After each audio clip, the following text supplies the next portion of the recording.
जमाना लद गया। तेल लगाएंगे डाबर का, नाम मिटाएंगे बाबर का, वो जमाना खत्म। अच्छा, तेल लगाएंगे सरसों का, हिसाब करेंगे बरसों का। जैसे महात्मा गांधी के लिए एक समय देश दीवाना था, आज नरेंद्र मोदी के लिए देश दीवाना है। अच्छा, ये जो आप स्थापित करना चाह रहे हैं कि एक व्यक्ति से राष्ट्र का निर्माण होगा, तो माफ कीजिएगा नहीं हो सकता है। कांग्रेस अपनी स्थिति को पहले बढ़िया से देखे कि उसकी क्या हो रही है। अच्छा, देश की हालत छोड़िए, पहले अपनी हालत तू संभाले।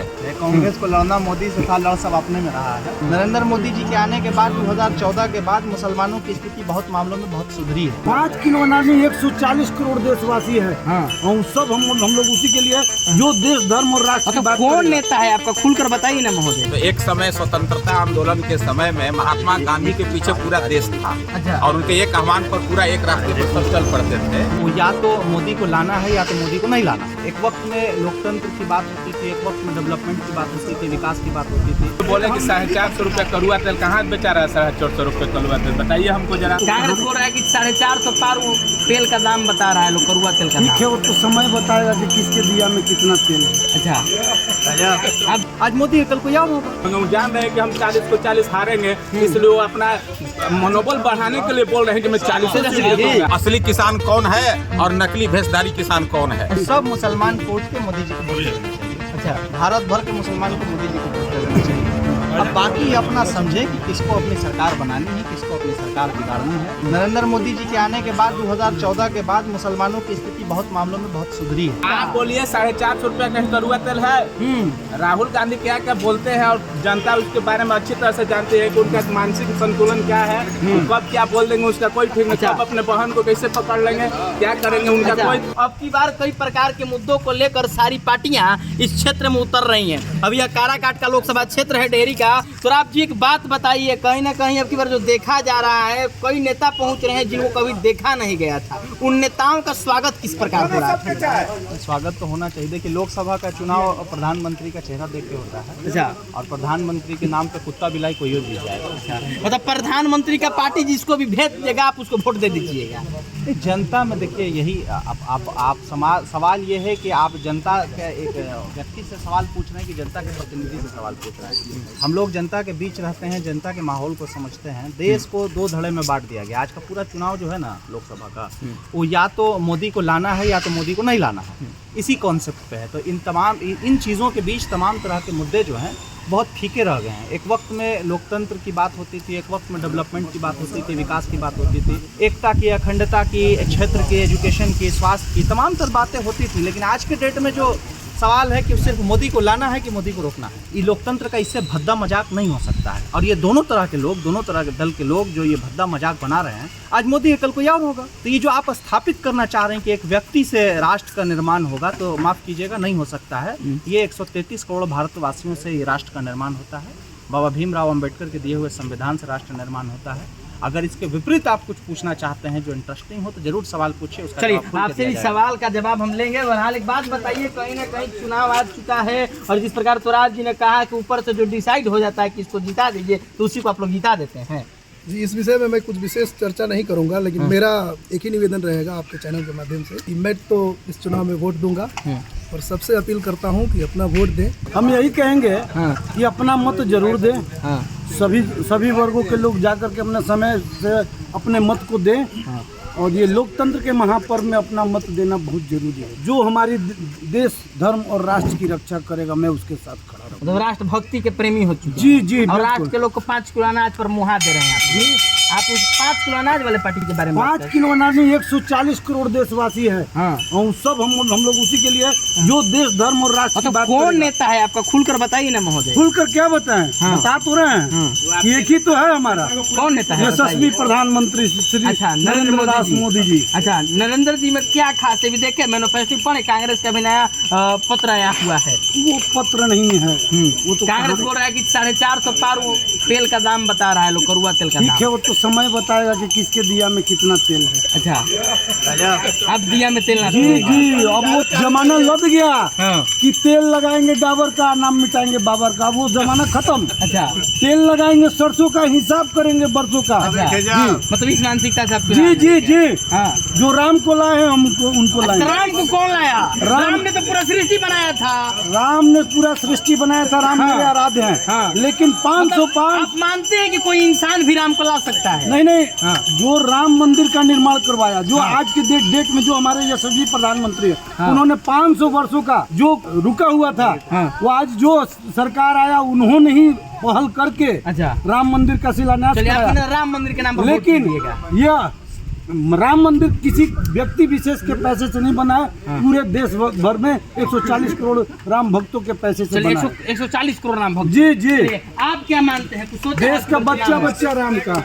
सूचना क्या है, पूरे देश में विकास हो रहा है हाँ, जो हमारे नेतृत्व है केंद्र सरकार के द्वारा, अच्छा। और हर जगह हर गरीब का कल्याण हो रहा है। सूचना क्या है इसमें? अच्छा, और आप अभी जो बोले कि 450 रुपये करुआ तेल कहाँ बेचा रहा है? 450 रुपये करुआ तेल बताइए हमको जरा। कांग्रेस नेता बोले कि जो कांग्रेस 450 नेता का तो बताया सब जा रहा है। पागल हो गया है, तो उसका क्या कोई कांग्रेस इलाज नेता है? पागल हो गया है। 450 वो बोला कि आप- सुपड़ा साफ है आपका। आप बोलिए 450 रुपये कहीं करुआ तेल है? राहुल गांधी क्या क्या बोलते हैं और जनता उसके बारे में अच्छी तरह से जानती है कि उनका मानसिक संतुलन क्या है, वो कब क्या बोल देंगे उसका कोई ठीक नहीं, अच्छा। कब अपने बहन को कैसे पकड़ लेंगे, क्या करेंगे, उनका अच्छा, कोई तेजस्वी जी बोले हैं कि 40 के 40 सीट अब राजद के खाते में आने वाला है। तेजस्वी जी बोले हैं तो कहीं सोच के न कुछ बोले होंगे। वो जान रहे हैं कि हम 40 को 40 हारेंगे, इसलिए वो अपना मनोबल बढ़ाने के लिए बोल रहे हैं कि मैं 40 तेजस्वी जी मनोबल बढ़ा रहे हैं। हाँ। अच्छा, तेजस्वी जी मनोबल बढ़ा रहे हैं, 40 सीट उनको आने वाला है। इसके पहले मैं तराब न्याजी भाई साहब का जो विषय था कि आज देश में चुनाव का सब्जेक्ट यह है कि मोदी आएंगे कि नहीं आएंगे, ये देश के लिए दुर्भाग्य है, जैसा कि उन्होंने कहा। अगर ये बात में अगर पूरी सच्चाई है तो एक समय स्वतंत्रता आंदोलन के समय में महात्मा गांधी के पीछे पूरा देश था। अच्छा। और उनके एक आह्वान पर पूरा एक रास्ते पर सब चल पड़ते थे। तो ऐसा हर समय परिस्थिति कालखंड में ऐसे नेता और नेतृत्व उभरते रहा है।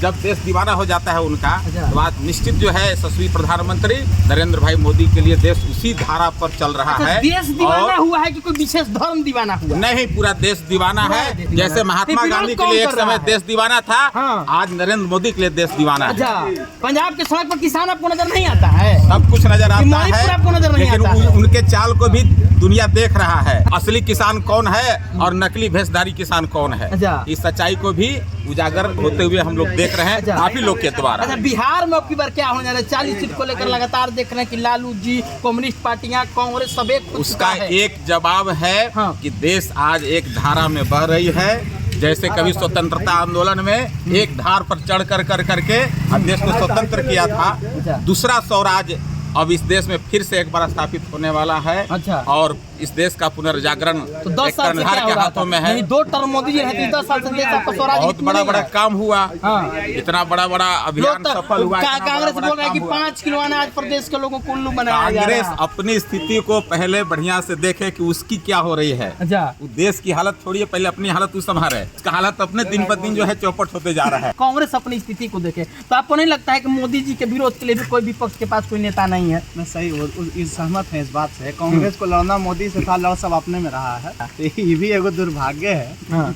और अब हमको ही नहीं समझ में आता है कि देश में किसका पक्ष लिया जाए और किसका पक्ष छोड़ के भागा जाए। मेरा अपना अगर मानिएगा व्यक्तिगत रूप से हम कह रहे हैं, किसी पार्टी को टिकट नहीं लेना देना है। भारत के 20% मुसलमान, बिहार के जो 19% का डाटा दिया है देने वाले लोगों ने, वो सब मुसलमान कोर्ट के मोदी जी को वोट दे देना चाहिए। अच्छा, भारत भर के मुसलमान को मोदी जी को वोट दे देना चाहिए। अब बाकी अपना समझे कि किसको अपनी सरकार बनानी है, किसको अपनी सरकार बिगाड़नी है। हम लोग का कोई फायदा नुकसान होता नहीं है। नरेंद्र मोदी जी के आने के बाद 2014 के बाद मुसलमानों की स्थिति बहुत मामलों में बहुत सुधरी है। चाहे वो इकोनॉमिकली की बात कीजिए, चाहे माइनॉरिटी में कॉर्पस फंड की बात कीजिए, तो निश्चित रूप से मुसलमानों का कई जगह पे भला हुआ है मोदी जी के आने के बाद। कि जब आप अपने घर में रहते हैं तो आपकी माता जी आपको ठीक है खाने भर दे देती हैं कि प्रेम है, बच्चा है, लेकिन जब आप मौसी घर जाते हैं तो दूधू को मीठा मिलता है एक की जगह, होता है ना ऐसा। तो जब सो कॉल्ड सेकुलर सरकारें रहती हैं तो मुसलमान को अंदर अंदर फांसा जाता है, मैंने अंदर से मार के ऊपर कहेगा हम तोड़े। और जब इस तरह की सरकारें आती हैं जो कटघरे में खड़ी होती हैं, जब प्रश्नवाचक चिन्ह होता है, तो वैसी सरकारें आपका ज़्यादा ध्यान देती हैं, ताकि उसको इंटरनेशनल लेवल पे भी अपनी छवि बनानी होती है। और इसमें कोई दो राय नहीं है कि आज राष्ट्र भर में, दुनिया भर में यशस्वी प्रधानमंत्री आदरणीय नरेंद्र मोदी जी का जिक्र तो है, बंदे में कुछ क्वालिटी तो है, और अपनी क्वालिटी के बस पे वो देश में राज कर रहे चलिए हैं। आप कहीं ना कहीं जाप के नेता रह चुके हैं। एक बात बता दीजिए कि आपके नेताजी का खटिया खड़ा कर दिया आरजेडी वालों ने, बुलाया ना इधर के रहे ना उधर के रहे आपके नेताजी। देखिए, जो इधर और उधर दोनों का नहीं रहता है वही किधर का रहता है। अच्छा। हालात का रुख मोड़ना सबके बस की बात नहीं होती है। पप्पू यादव आज कहाँ है नहीं है वो छोड़ दीजिए, लेकिन ये बताइए कि कोरोना काल में सड़क पर पप्पू यादव थे कि नहीं थे? हम आपसे पूछ रहे हैं, थे या नहीं थे? बिहार की जनता से पूछ रहे हैं कि जिस वक्त जब जरूरत थी थे कि नहीं थे? तो जब पप्पू यादव आम आवाम के सुख दुख में बिना जात धर्म पूछे रहा, आज पूर्णिया के लोकसभा सीट की बात हुई तो उसका मिठाई कोई और खाएगा। लालू जी को अपने बेटा के सत्ता में आने से डर लगता है, तो पूर्णिया की जनता का जो माहौल है ना, उससे डर लग रहा है। सेकुलर कम्युनल सब सरकार डर रही है। नीतीश जी का किला उखड़ने वाला है जो 10 साल से वहाँ स्थापित है। लालू जी का जो मोह है भंग होने वाला है सियासत से, क्योंकि मुसलमान अब किसी का बंधुआ मजदूर नहीं रह गया है कि आप कहिएगा कि जैसे आप चलाइएगा वैसे चलेगा। आप तेजस्वी यादव जी से कहिए ना कि अपने फेसबुक पर वो पोस्ट डालें जिसमें भीड़ है। अब कहाँ चले गए दाढ़ी वाले लोग, टोपी वाले लोग? काहे नहीं दिख रहा है अब राजद के पीछे? आप इस्तेमाल करना जानते हैं, आप काहे नहीं दे दिए साहबुद्दीन की पत्नी को टिकट? तो जब तक आप अब इस्तेमाल कीजिए तो अब आपका भी इस्तेमाल होगा। सब लोग जागरूक हो गया है। यादव भी आपके घर के बबौती नहीं रह गया है कि आप जब जैसे यादव को चाहेंगे वैसे चलाएंगे।